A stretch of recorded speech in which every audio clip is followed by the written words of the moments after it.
So a rain garden is basically a planted area where water collects in a shallow basin, and what you're trying to do is encourage the rainwater to absorb into the water, so it's not going into our stormwater drains, it's not going into our local creeks, it's able to actually be filtered and absorbed into the earth rather than just flowing right off of your property.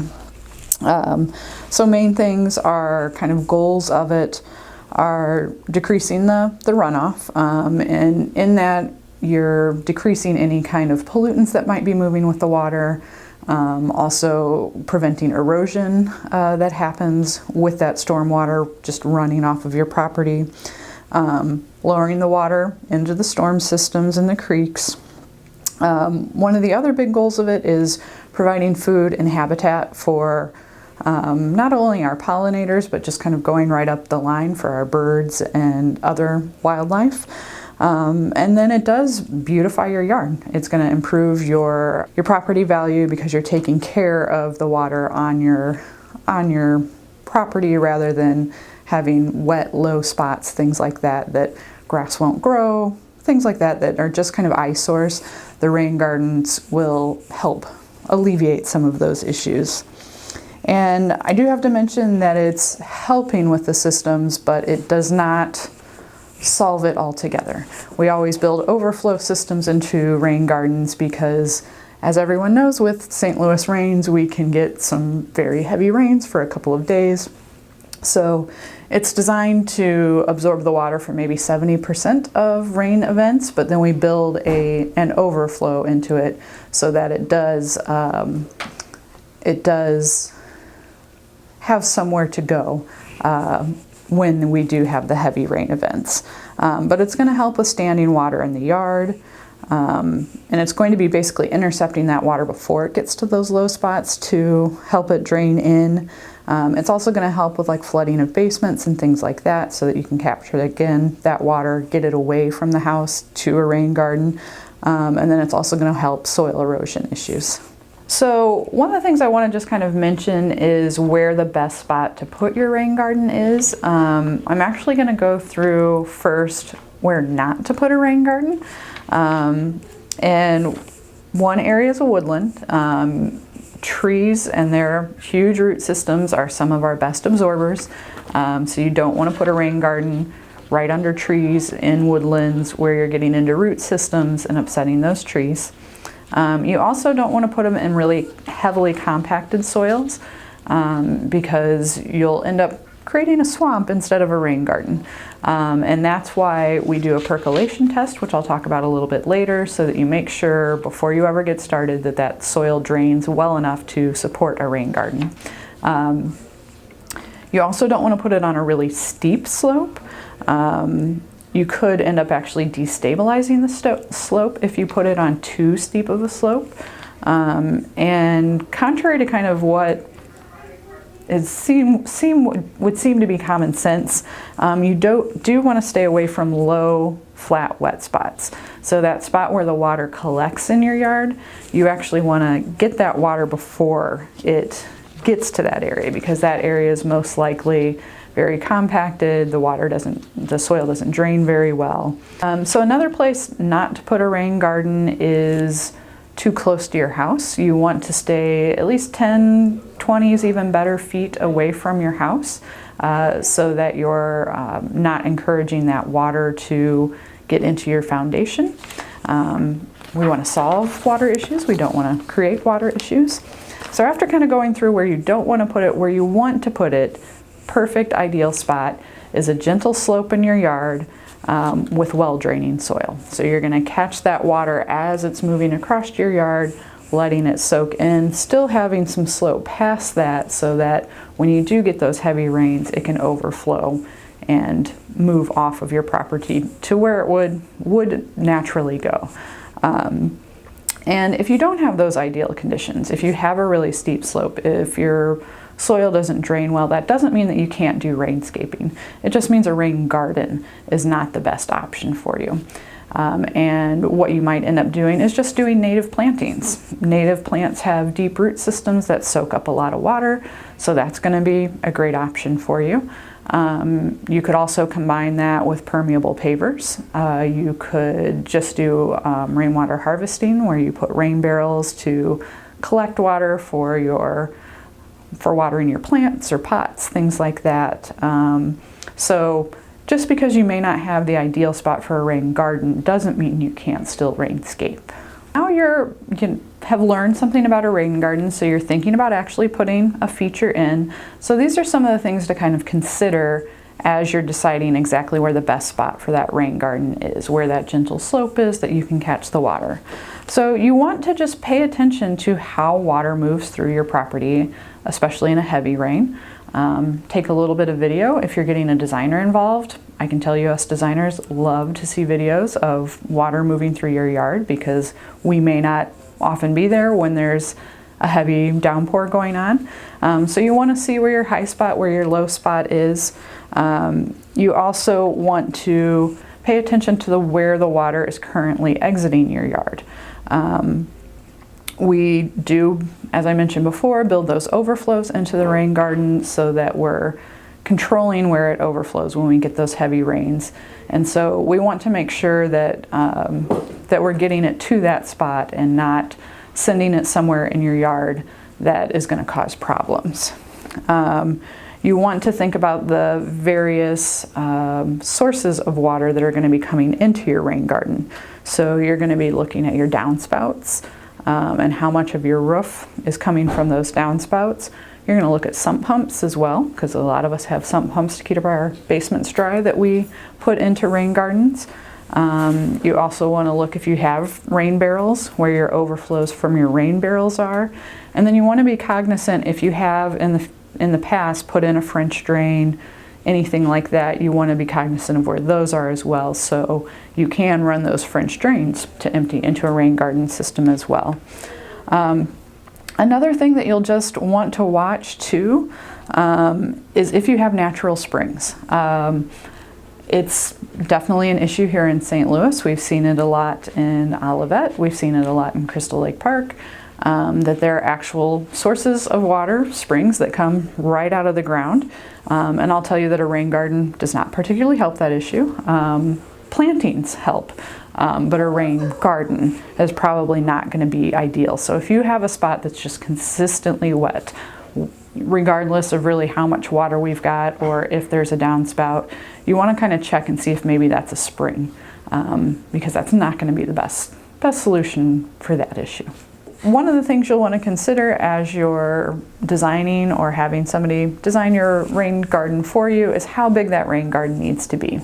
So ideally, you are going to want something that is 20% of the area that's coming into your rain garden. So what may be coming into your rain garden is if you're attaching downspouts and burying them into a rain garden, you'll want to calculate how much of your roof is going into that rain garden.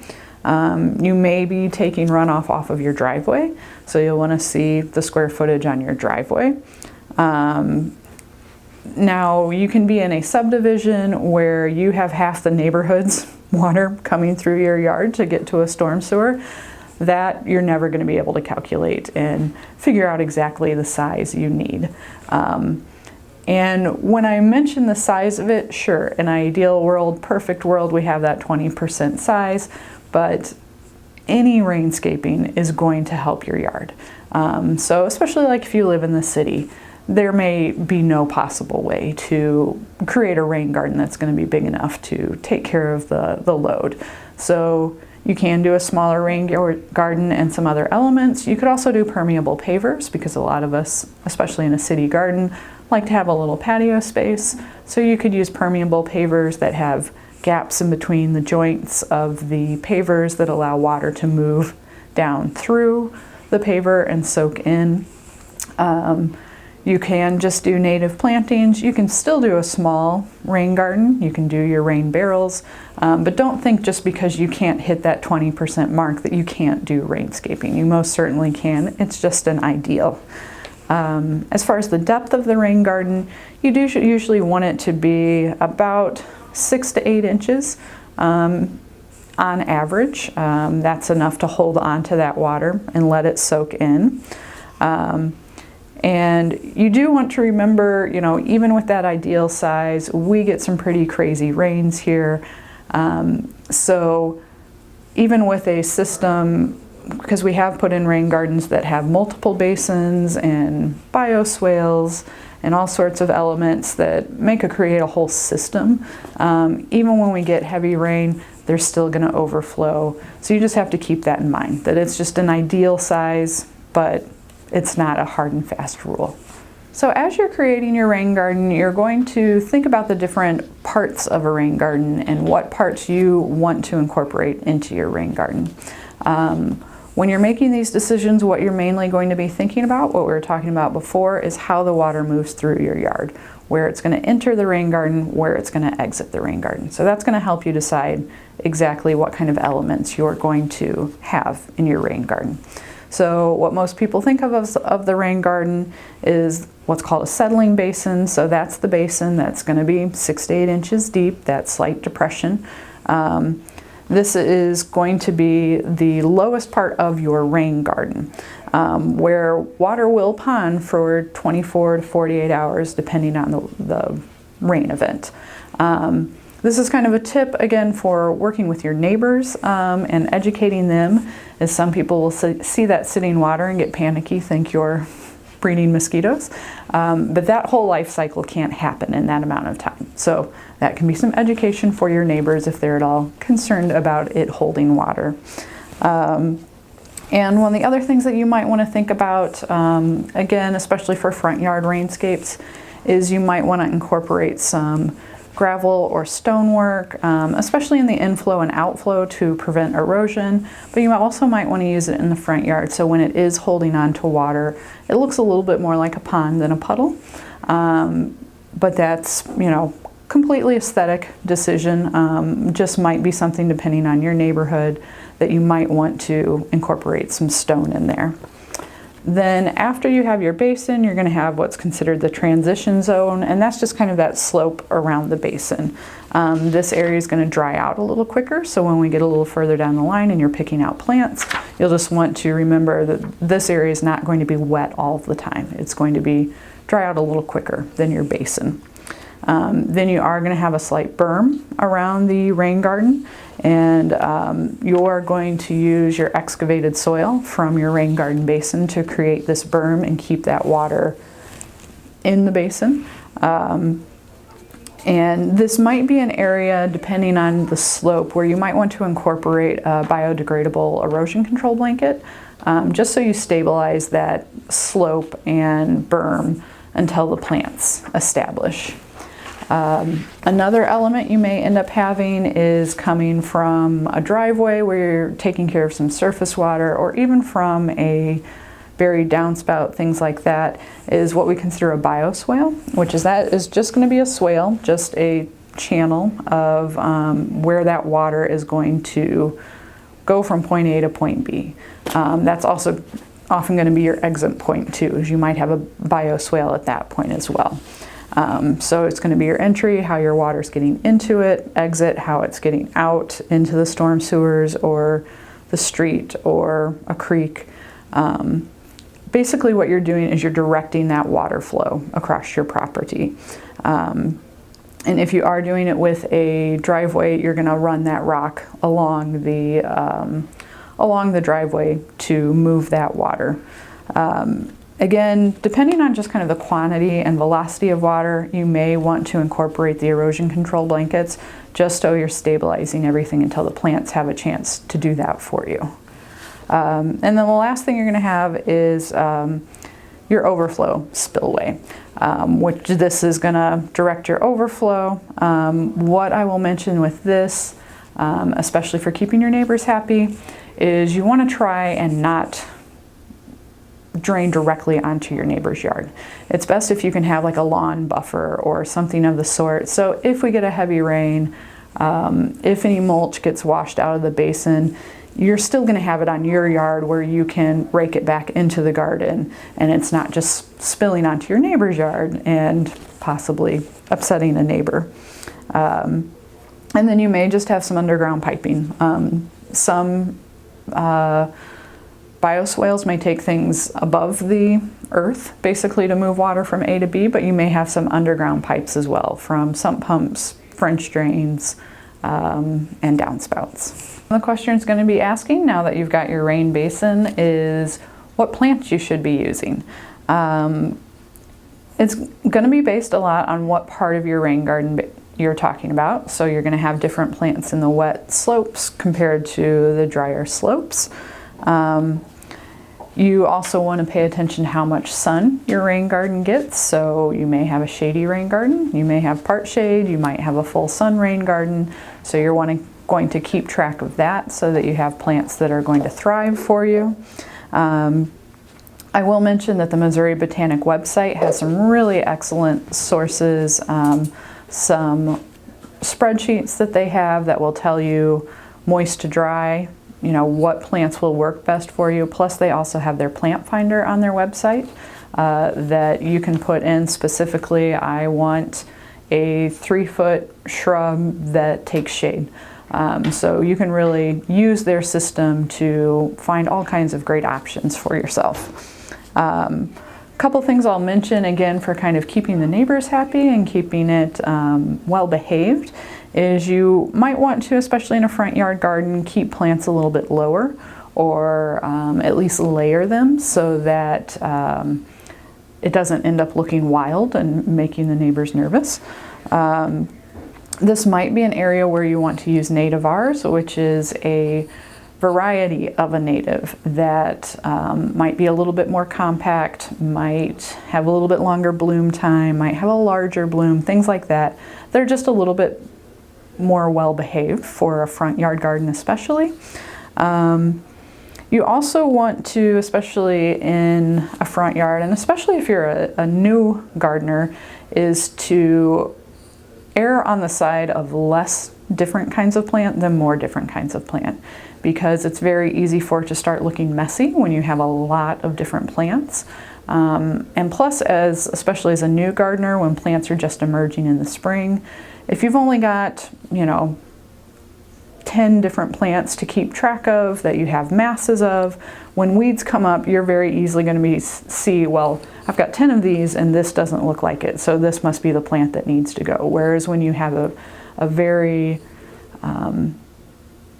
large selection of plants, it's going to be hard when you're new at it to figure out which is what you want to keep, which is what you want to pull. Some of the plants that I'll just mention is for in the basin, we use a lot of different kinds of irises. We have several different native irises, the copper iris, southern blue flag iris, dwarf crested iris, that all love water, really beautiful floral displays. We do use some shrubs as well so that we kind of do that layering that I talked about. So our wild hydrangea is really great for our pollinators. It's got more of a lace cap flower, lots of opportunity for our pollinators to use that plant. Another nice one are winter berries, which are in the holly family. So you're going to get those bright red berries over the winter, which are a great food source for our birds. So they usually let us keep the berries most of the winter, and then they start eating them towards the end when they're getting a little bit hungry. So you have a really beautiful bright red fruit display through the winter, but then come end of winter when they're starting to really need those food sources, you're supplying that for the birds. One of my very favorite plants for a rain garden is a perennial. It's called Threadleaf Blue Star. Really beautiful texture plant, great fall color. It's a really beautiful gold orange. And it does have flowers, which I feel are just the bonus to this plant. It has a beautiful ice blue star-shaped flower in the spring, great for our really early pollinators. So that's a great texture plant that I like to use that works well in the rain gardens. So you just want to make sure when you are choosing your plants that you're doing some massing, getting to know which ones are which so that you know which ones are plants, which ones are weeds, and you're keeping it nice and organized. So you may be wondering exactly how you go about actually creating a rain garden. First, you're just going to lay it out. At Quiet Village, we use basically a paint that we paint out the garden, so we know exactly where we want to excavate the basin, where we want the bed lines to be.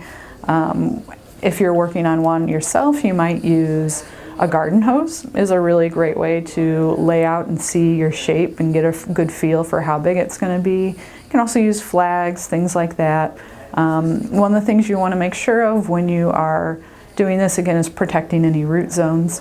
So if you're going to need to bring in any kind of machinery, things like that, you want to protect those root zones around the rain garden to make sure that you're not harming any of the plants that you're keeping.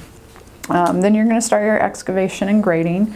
You're going to dig down probably 12 to 18 inches down, and what we do is we actually mix your native soil, so we're keeping some of those microorganisms with a compost and filling it back in to get that gentle slope of the basin. So your eventual depth is going to be 8 to 12 inches. You want to put that compost down in there, and that's really going to help kind of act as a sponge right away. It's going to act as a soil amendment so that the water moves through better, and it's also going to act as a fertilizer for your plants, as kind of a slow release organic fertilizer. If you need to, you're going to also create that berm around the basin and your overflow swale. Then you're going to start planting after that. Best planting is late March to June, and then back again in the fall. You know, September's a pretty great month. Mainly what you're going to have to worry about if you should plant outside those windows is watering. You're going to, when you dig your holes, dig them just as deep as the plant, not any deeper, but about twice as wide for each plant. You're going to backfill with that soil compost mix. If you're worried about erosion, you're going to use that erosion control blanket. And oftentimes, especially as a new gardener, you might want to leave your plant tags in, because that's just going to make it a little easier for you come next spring to know exactly where plants should be emerging, what plants are where. Then you're going to mulch after that. You can use compost. You can use a leaf mulch, is really nice if you have a perennial heavy rain garden. You can use bark mulch, so it just blends in with your existing landscaping beds. And then you can, especially if you've got these areas where you're going to possibly have some erosion, you can use the decorative gravel as well. And one of the big things you're going to have to worry about just in the very beginning is watering. Depending on how warm it is, it could be every day, it could be every couple days. That first month is the very most important time for getting those plants established and keeping them watered. And that's kind of another tip for just kind of keeping the neighbors happy, is keeping your plants well watered so they don't start looking droopy or bedraggled, that they look fabulous all the time, so your neighbors are impressed with your new rain garden and not worried about it. So I want to talk a little bit about maintaining your new rain garden. Rain gardens are sustainable, but they are not maintenance free. So basically with the sustainability, it means they are going to need less water. It also means that they're going to need less fertilizer. So those are ways it's kind of saving resources with the rain garden. It's also sustainable in the fact that it's going to be giving food and habitat to our wildlife. So it's not going to have as much maintenance as a, very tightly trimmed traditional landscape, but you are still going to need to do some maintenance on it. So in the beginning, weed control is an issue. That first couple of years, you are going to want to keep up on that weeding. Once your plants get established, they're going to outcompete those weeds, so it's not going to be an issue. But for that first year or two, you're going to want to get out there, especially if it's in your front yard, keeping it looking tidy. And you also want to make sure with any landscape, with any living product, you're probably going to lose a plant or two. Just make sure you replace those so your neighbors aren't looking at your dead plants, you know, wondering what's going on with this new style of garden they're not familiar with. Edging and mulching, it's nice to keep a nice crisp, you know, just a shovel edge is all you need around that bed, and keeping some mulch on there, especially along that edge to keep that nice clean crisp look.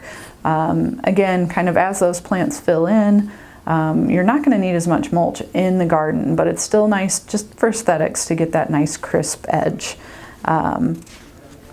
And that is one of the things, you know, many clients do these things themselves, enjoy working on their yards, but many of our clients, that's what we will come in and do is kind of a spring cleanup, where we'll prune back perennials. I will say we don't recommend doing any deadheading or cutting things back in the fall because a lot of these plants are going to be food sources and habitat for our wildlife over the winter. So it's really that spring cleanup, and oftentimes for our clients we'll come in, trim back perennials. We'll also, if any plants just need a little bit of shaping, or if they have dead branches, things like that, we'll trim those out. At that time we'll do a little top dressing of the mulch and crisp up that spade edge.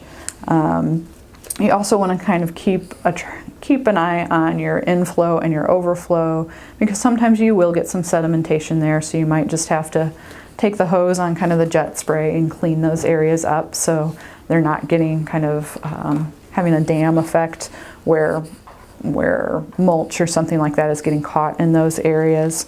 And it's usually, as far as doing that cleanup, kind of early March is usually a pretty good time to do that. Most of the plants have been used as food sources by then, and you're cleaning it up before you get too much new growth, so you don't have to worry about trying to trim around new growth and old growth. Fertilizing really isn't something that you should have to do with a rain garden. Usually just a top dressing of compost will be all the fertilizer your rain garden needs.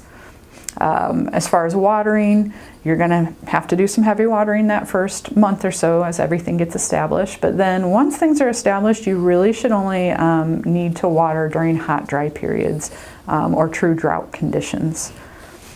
So it is more sustainable in the fact that you're not going to be doing a lot of watering or fertilizing, but you will still need to take care of it. Usually a nice spring cleanup is kind of the big maintenance event of the year. So just a few reminders when you're putting in that rain garden, and you might be the first person in your neighborhood that's putting one of these in. So you want to put kind of your best foot forward to really get other people excited about rain gardens and sustainable landscaping.